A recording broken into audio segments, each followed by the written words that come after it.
Hello students, बच्चों, आज हम आपको पाठ 23 गृह विज्ञान में रोगी को स्पंज कराना, गरम सेक, बर्फ की टोपी का प्रयोग, ठीक है, ये वाला लेसन आज आपको हम पढ़ाएंगे। तो बच्चों, जैसा कि नाम से ही हमें पता लग रहा है कि रोगी को स्पंज कराना, गरम सेक देना, बर्फ की टोपी का प्रयोग करना, नाम से ही पता लग रहा है ना। स्पंज कराने से क्या मतलब है बच्चों? स्पंज कराने का अभिप्राय ये है कि जो रोगी नहाने की स्थिति में नहीं होता है तो उसको स्पंज के माध्यम से उसे स्नान कराया जाता है। कई बार रोगी की स्थिति ऐसी नहीं होती कि उसे स्नान कराया जाए या वो स्वयं स्नान करे या उसे स्नान कराया जाए, तो ऐसे समय में रोगी को स्पंज किया जाता है या उसे गर्म सेक दी जाती है। और बर्फ़ की टोपी का कब प्रयोग किया जाता है? जब व्यक्ति को तेज बुखार होता है, उस समय बर्फ़ की टोपी का प्रयोग किया जाता है। तो आज हम इसी विषय में बच्चों डिटेल में पढ़ेंगे। तो हम शुरू करते हैं बच्चों ये लेसन। ये है इसका परिचय। तो इसमें है रोगी की देखभाल करना परिचारिका का मुख्य कार्य है। देखभाल के अंतर्गत जहाँ रोगी को औषध और आहार देना आवश्यक होता है, वहीं रोगी की शारीरिक देखभाल, स्वच्छता एवं अन्य दैनिक क्रियाओं में रोगी को सहायता प्रदान करना भी आवश्यक होता है।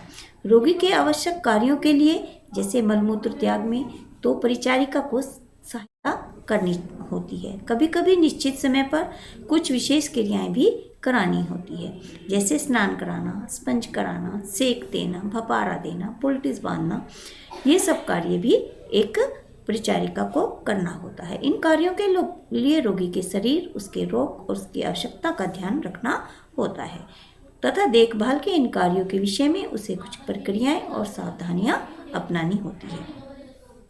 ठीक है बच्चों, तो रोगी जो गृह परिचारिका होती है उसके ये सब कार्य होते हैं।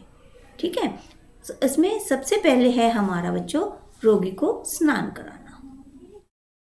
तो एक गृह परिचारिका का ये भी एक कार्य होता है कि जो रोगी होता है वो अगर स्वयं उठकर स्नान नहीं कर पाता, मोस्टली जो स्वस्थ व्यक्ति होता है तो स्वस्थ व्यक्ति तो स्वयं ही स्नान कर लेता है ना। उसे किसी अपने दैनिक कार्य के लिए किसी की हेल्प की थोड़ी आवश्यकता होती है। लेकिन जो व्यक्ति रोगी है या बहुत ज़्यादा वृद्ध है, भाई उसकी स्थिति नहीं है ऐसी, तो उन्हें ही परिचारिका की आवश्यकता होती है। तो एक परिचारिका को क्या क्या कार्य करने होते हैं, इस विषय में ही हम इस लेसन में पढ़ेंगे। तो जैसे पहले है ये रोगी को स्नान कराना। तो त्वचा की सफाई के लिए पसीने आदि की दुर्गंध को दूर करने के लिए रोगी के शरीर की सफाई आवश्यक होती है। यदि रोगी चल सकता है तो निम्नलिखित बातों का ध्यान रखा जाता है, जैसे स्नान कराने के लिए चिकित्सक की राय अवश्य ले लेनी चाहिए। रोगी के स्नान के लिए मौसम के अनुसार चिकित्सक के सुझाव के अनुसार गुनगुने या गर्म या ताजे ठंडे पानी की व्यवस्था करनी चाहिए। उसके वस्त्र, तौलिए, साबुन, तेल इत्यादि सभी कुछ रोगी के स्नान घर में जाने से पूर्व रख देना चाहिए। स्नान घर का दरवाजा इस प्रकार बंद करना चाहिए कि आवश्यकता पड़ने पर बाहर से खोला जा सके। रोगी को अधिक देर तक स्नान करने नहीं देना चाहिए। जब तक रोगी स्नान घर के अंदर स्नान करता रहे, परिचारिका को बाहर ही रहना चाहिए। स्नान करने से पहले परिचारिका को रोगी के दांत, नाखून आदि साफ करा देना चाहिए। यदि किसी कारण से रोगी स्नान घर में न जा सकता हो तो कमरे में ही स्नान की व्यवस्था कर देनी चाहिए। और यदि रोगी अत्यधिक कमजोर हो तो परिचारिका को ही उसको स्नान कराने में भी मदद करनी चाहिए। मतलब बच्चों, अगर रोगी स्नान करने की स्थिति में है तो डॉक्टर की सुझाव से, यानी डॉक्टर की सलाह पर ही रोगी को गर्म ताज़ा पानी या ठंडा पानी या मौसम के अकॉर्डिंग हमें उसे पानी की व्यवस्था करनी चाहिए। उसके स्नान का सभी सामान जैसे तौलिया, कपड़े, साबुन वगैरह उसके स्नान घर में रख देनी चाहिए, यानी बाथरूम में। और जो है दरवाज़ा हल्के से बंद कर देना चाहिए ताकि दिक्कत कोई हो तो वो बाहर से भी खोल सकें। ठीक है ना बच्चों। और अगर रोगी की ऐसी स्थिति नहीं है कि वो स्वयं नहा सके तो परिचारिका का कर्तव्य बनता है कि वह उसे नहाने में मदद करे। ठीक है। फिर आता है बच्चों रोगी को स्पंज करना। ठीक है। रोगी को स्पंज करना, जैसा कि आपको पहले भी बताया था बच्चों कि स्पंज कब किया जाता है, जब रोगी की नहाने की स्थिति ना हो। कुछ परिस्थितियों में रोगी अथवा घायल व्यक्ति को जल से संपूर्ण स्नान कराना उचित नहीं होता। इस स्थिति में रोगी की शारीरिक स्वच्छता के लिए स्नान के विकल्प, जिसे स्पंज कहा जाता है, को अपनाया जाता है। समझ आ गई। ये एक स्नान का विकल्प ही होता है कि उसे गीले कपड़े से या गीले तौलिए से उसको जो है शरीर को उसको पोंछा जाता है ताकि उसको शरीर में स्मेल ना आए, सफाई रहे। तो क्योंकि रोगी के लिए सफाई बच्चों बहुत ही आवश्यक होती है। इस कार्य के लिए गीले तौलिए से रोगी के शरीर को सावधानी से पोंछा जाता है। इसमें रोगी को उठने की भी आवश्यकता नहीं होती, उसको लेटी हुई अवस्था में ही स्पंज कराया जा सकता है। स्पंज पूरे शरीर का भी किया जा सकता है तथा शरीर के कुछ अंगों का भी। स्पंज कराने का कार्य परिचारिका को ही करना होता है। स्पंज दो प्रकार का होता है, गर्म पानी का स्पंज और ठंडे पानी का स्पंज। सबसे पहले है बच्चों गर्म पानी का स्पंज, यानी ये गर्म पानी से स्पंज कैसे किया जाता है। रोगी को प्राय गर्म पानी का स्पंज ही कराया जाता है। इससे गर्म पानी को गर्म करके तौलिए में भिगो लिया जाता है और तौलिए को भिगो लिया जाता है। इस भीगे हुए तौलिए को निचोड़कर रोगी के शरीर को पोंछा जाता है।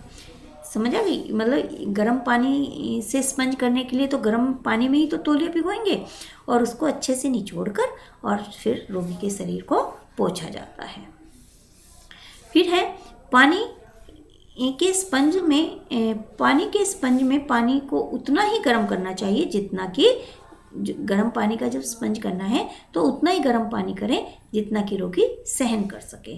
यदि साबुन लगाना हो तो रोगी के तौलिए पर ही लगाना चाहिए। स्पंज कराने के लिए तौलिए में अधिक पानी नहीं होना चाहिए। स्पंज का आरंभ चेहरे से करना चाहिए और बाद में गर्दन, बाजू, हाथ पैर आदि को क्रम से स्पंज करना चाहिए, मतलब क्रम से बारी बारी से। स्पंज के बाद रोगी के शरीर पर कोई अच्छा पाउडर छिड़क कर उसे साफ और धुले हुए वस्त्र पहना देने चाहिए।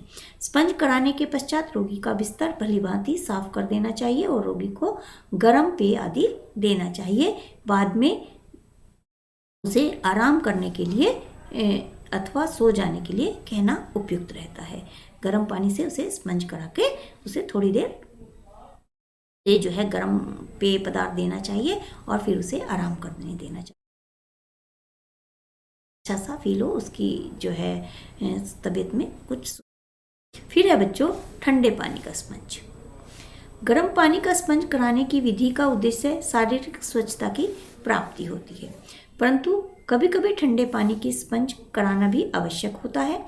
हो जाता है लू लग जाने का तेज ज्वर होने की स्थिति में यह स्पंज कराया जाता है। यह स्पंज ठंडे और बहुत ठंडे पानी से किया जाता है।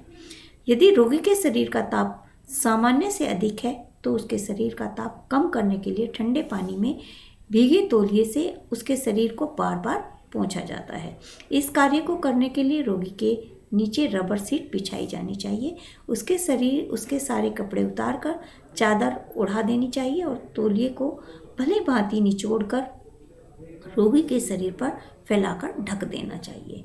यह तौलिया थोड़ी देर में गर्म हो जाएगा और फिर उसे उसी प्रकार ठंडे पानी में डुबाकर तथा निचोड़कर यही क्रिया अपनाई जानी चाहिए। इस कार्य के लिए 5-6 तौलिए लेने होते हैं। जब शरीर का ताप कम हो जाए तो रोगी को सूखे तौलिए से पोंछकर कंबल अथवा चादर ओढ़ा देना चाहिए जिससे वह आराम से सो सके। तो ठंडे पानी का स्पंज बच्चों कब करना चाहिए? जब व्यक्ति को लू लगी हो, तेज बुखार हो, ऐसी स्थिति में ही ठंडे पानी का स्पंज किया जाता है ताकि उसका जो है तेज बुखार जो है वो नॉर्मल हो जाए। समझ आ गई। और ऐसे जो ठंडे पानी का स्पंज होता है ये जो है तेज़ ठंडा पानी, मतलब ये क्या ना चिल्ड पानी, चिल्ड होता है ना, चिल्ड वाटर, तो उससे हम स्पंज करते हैं। अब आता है गरम सेक देना। कुछ अवस्थाओं में रोगी को गरम सेक देने की आवश्यकता होती है। शरीर के किसी अंग में दर्द होने पर अथवा सूजन होने की दशा में प्राय गरम सेक की आवश्यकता होती है। गरम सेक देने के लिए सामान्यतः पानी की बोतल का प्रयोग किया जाता है। इसमें किसी भी स्थान को सेका जा सकता है। कुछ विशेष स्थानों पर तर सेक दिया जाना आवश्यक होता है। इसके लिए कपड़े को गर्म पानी में भिगोकर सेक दिया जाता है। कभी कभी किसी शुष्क कपड़े को गर्म करके भी सिकाई की जा सकती है। भिन्न भिन्न प्रकार की सिकाई निम्नवत होती हैं। मतलब जो गर्म सेक होती है बच्चों, वो जैसे कई बार होता है ना कि हमारी कमर में दर्द होता है, तो हम पानी में बोतल में जो है गर्म पानी डालकर उससे सिकाई कर लेते हैं। और कई बार छोटे बच्चे को भी जैसे ठंड लग जाती है तो हम उसको क्या करते हैं, सूखी सेक देते हैं। सूखी सेक यानी कैसे, किसी तवे पे कपड़े को गर्म करके या प्रेस पे कपड़े को गर्म करके उसके जो है छाती पर उसे सिकाई की जाती है। तो ये होती है बच्चों शुष्क सिकाई। और जो पानी की बोतल से आदि से किया जाता है या फिर गर्म पानी में भिगोकर उससे सेक दी जाती है, वो तर सेक कहते हैं उसे। ठीक है बच्चों, तो पहले है गर्म बोतल में सेक देना। गर्म बोतल की सेक एक बनी बनाई चौड़े मुंह की रबड़ की बोतल होती है। ये बच्चों, ये चौड़े मुंह की बोतल होती है, जैसा कि चित्र में भी आपने देखा है ना। इसके मुंह में एक बड़ी कार्क लगी होती है। बोतल प्राय पर्याप्त चौड़ी होती है। इसके अंदर गर्म पानी भर दिया जाता है। सेकने वाले अंग पर इसे रखने से गर्मी पहुंचती है। इससे एक और कील इत्यादि पर लटकाने के लिए छिद्र भी होता है। इससे यह काम में न आए तब इसे आसानी से लटकाया जाता है। तो इसमें जो कार्क होता है, इस बोतल में पानी भर के जब कार्क को बंद कर देते हैं तो बच्चों वो पानी निकलता नहीं है। और जो गर्म पानी इसमें भरा होता है उससे जो है दर्द वाले स्थान पर लगाने से एक अच्छी सेक मिलती है। फिर है रबड़ की बोतल का प्रयोग। एक बर्तन में पानी गर्म करके इसे बोतल में भर देते हैं। इसका प्रयोग जो बता रहे हैं, बोतल में पानी डालने के बाद हाथ से दबाकर बोतल की हवा निकाल देनी चाहिए। बोतल को 2/3 भाग पानी से भरा जाता है। बाद में बोतल को बंद करके कार्क कसकर बंद कर देते हैं। इससे बोतल ढीली ढीली हो जाती है। और इसके प्रयोग से लेकिन इसके प्रयोग में निम्नलिखित सावधानी बरतनी चाहिए, क्योंकि ये प्लास्टिक की होती है ना बेटा, रबर की होती है, तो इसमें कुछ सावधानी का बरतना भी आवश्यक होता है। सबसे पहले तो इसमें उबलता हुआ पानी नहीं डालना चाहिए। बोतल की कार्क भली भांति कसकर लगानी चाहिए ताकि पानी ना निकले। फिर बोतल को अंग पर सीधे नहीं रखना चाहिए, बल्कि उसे किसी मोटे कपड़े या तौलिए में लपेट कर ही रखना चाहिए, है ना, ताकि स्किन जलने का भी डर ना रहे। किसी अंग पर बोतल को अधिक देर तक नहीं रखना चाहिए, बल्कि उसे खिसकाते रहना चाहिए, मतलब धीरे धीरे आगे पीछे करते रहना चाहिए। फिर है बच्चों गरम तर सेक। कुछ विशेष अंग जैसे आंख और घाव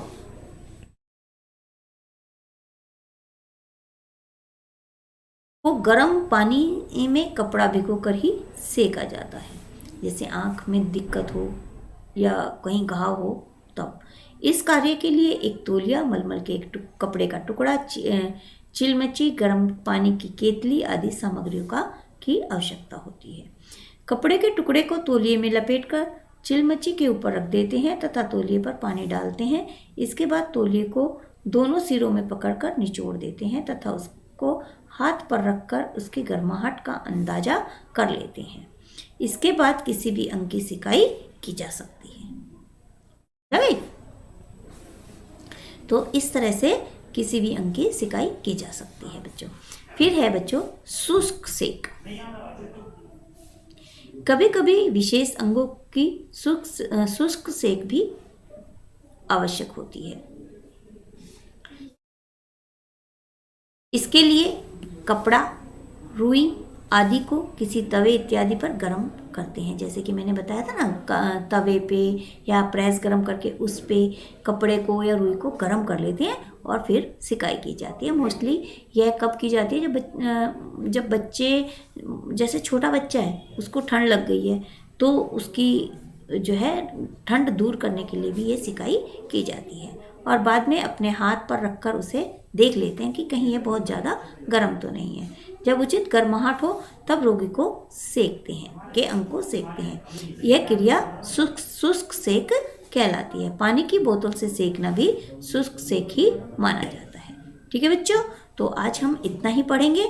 इससे आगे हम अगली वीडियो में पढ़ेंगे। धन्यवाद।